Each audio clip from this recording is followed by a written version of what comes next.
Hello my dear students. तो आज ना अपने तीसरा और आखिरी फंडामेंटल अकाउंटिंग एजम्पशंस करने वाले। फंडामेंटल मतलब एज पर अकाउंटिंग स्टैंडर्ड 1, जो कि बोला गया है कि ये तीन तो है ही है। Okay, that is accrual concept. ठीक है, अक्रूवल कंसेप्ट काफ़ी इंटरेस्टिंग है। इसको लेके बाद में चैप्टर भी आएगा, कैश बेसिस अक्रूवल बेसिस बोल के। तो इसको अभी भी समझेंगे और बाद में इसको चैप्टर में डिफरेंस वाइज भी समझने वाले।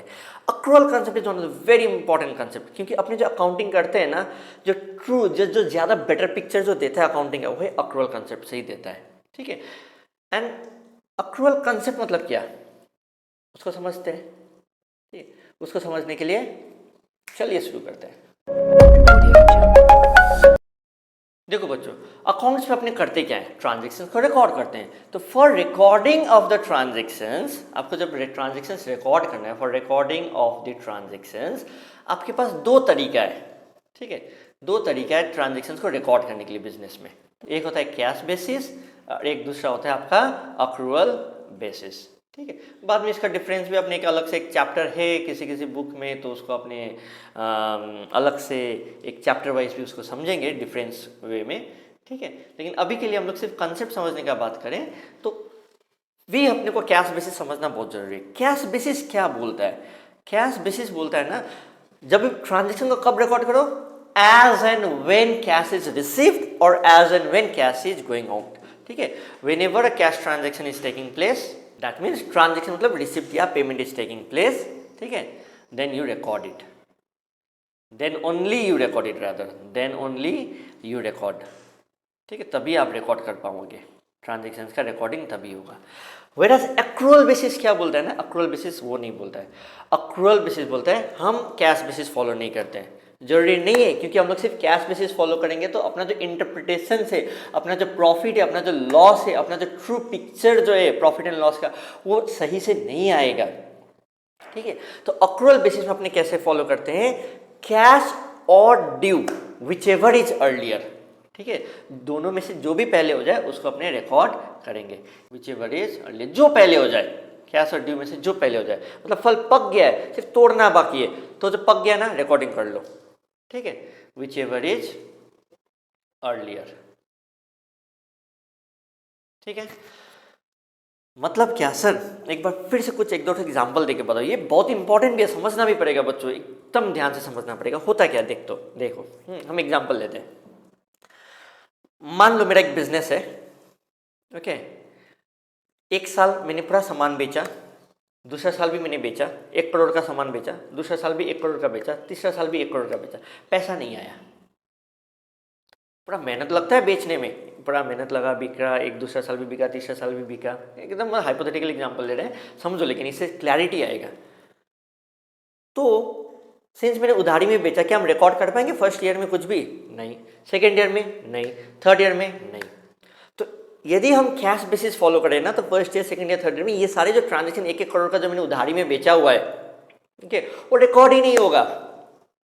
ठीक है, वेराज एक्रूअल बेसिस में ड्यू तो हो गया ना, बेच तो दिया ना, सिर्फ पैसा ही तो मिलना बाकी है, तो तुम उसको सेल बोल के रिकॉर्ड कर सकते हो। कैश बेसिस में आप उसको सेल नहीं बोल सकते हो, लेकिन एक्रूअल बेसिस में आप उसको सेल बोलोगे।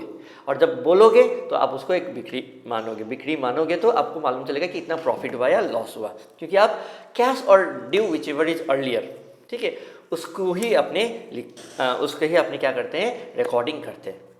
तो सर कैश बेसिस में क्या हो जाता है, मान लो 1 करोड़, 1 करोड़, 1 करोड़, 3 करोड़, और चौथा साल में मैंने 2 करोड़ का बेचा था, प्लस पुराना वाला 3 करोड़ भी इसी साल में मिल गया, तो टोटल 5 करोड़ कब मिला, चौथा साल में मिला। तो कैश बेसिस क्या बोलेगा, फर्स्ट ईयर में नो सेल, सेकेंड ईयर में नो सेल, थर्ड ईयर में नो सेल, फोर्थ ईयर में 5 करोड़ का सेल। इसका मतलब क्या हो गया, मेहनत तो लगा है ना, इसमें भी तो मेहनत लगा है first year, second year, third year में। तो ये मैनेजर तो बेवकूफ़ निकल गया, मैनेजर बेवकूफ़, सब कोई, मतलब ये जो बिजनेस ही अच्छा नहीं करा वाला इंटरप्रिटेशन आएगा आपको। ठीक है, manager was not doing good, employees were not doing good, sales was not happening, marketing person was not good, ये से इंटरप्रिटेशन आएगा। बट एक्चुअली में ऐसा नहीं है, 1-1 करोड़ का बिक्री हुआ है।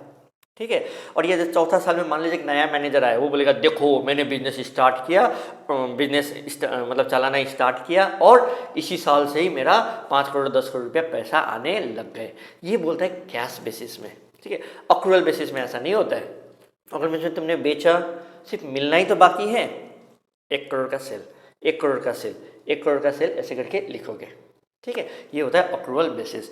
ये एक एग्जाम्पल हुआ जहाँ से आपको शायद क्लैरिटी आया होगा कि क्या मतलब इतना ब्लंडर क्या हो जाएगा यदि हम लोग कैश और अक्रूवल में डिफरेंस देखें तो। इनफैक्ट हर जगह ही अक्रूवल बेसिस ही फॉलो होता है, कहीं कहीं बहुत ही रेयर जगह में ही बेटर प्रेजेंटेशन के लिए आप सिर्फ कैश बेसिस फॉलो करते हो, नहीं तो ऑलमोस्ट कैश बेसिस ना के बराबर ही फॉलो होता है। ठीक है, एंड गवर्नमेंट भी बोलता है अक्रूवल बेसिस फॉलो करो, एंड अकाउंट्स में भी हम लोग एज्यूम करते हैं फंडामेंटली कि हमने अक्रूवल बेसिस फॉलो किया। यदि अपने कहीं पर कैश बेसिस फॉलो कर दिया या कैश बेसिस फॉलो हुआ है, तब अपने को बोलना पड़ेगा, नीचे डिस्क्लोज करना पड़ेगा, देखो मैंने कैश बेसिस फॉलो किया।